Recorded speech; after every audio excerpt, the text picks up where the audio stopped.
Walking through the fields of Giuseppe Tagliabue's estate on the Lombardy side of the Po River, the yellow of heading rice plants gives way to the barren brown of those that, left without water for weeks, failed to reach the elongation stage.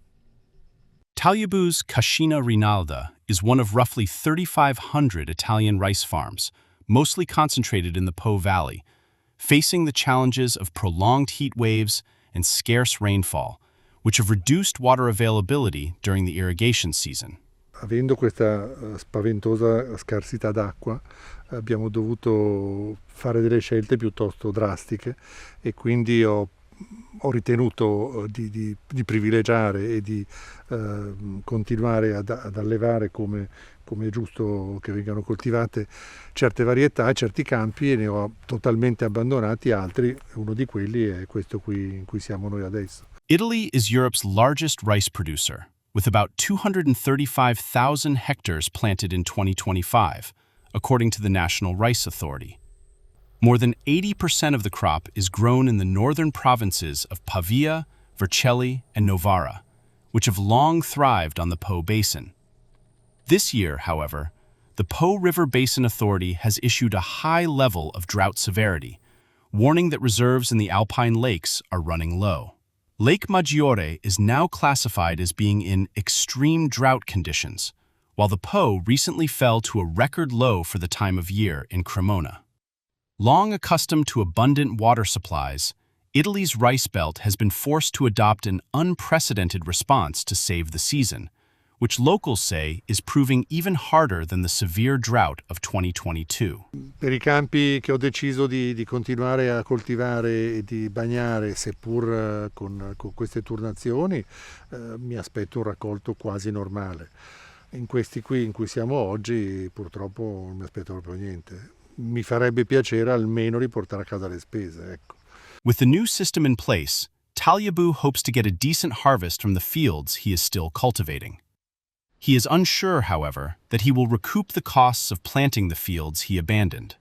According to the local branch of the Confagricoltura Farmers Association, the Pavia rice sector, which includes Cascina Rinalda, could face losses of over 100 million euros due to a combination of drought, rising production costs, and falling paddy rice prices amid competition from non-EU exporters. The struggle to continue growing rice. Bulano said the rotation system has helped shield most of the area from the worst effects of the drought. But irrigation remains possible, largely because alpine ice reserves continue to melt as temperatures rise.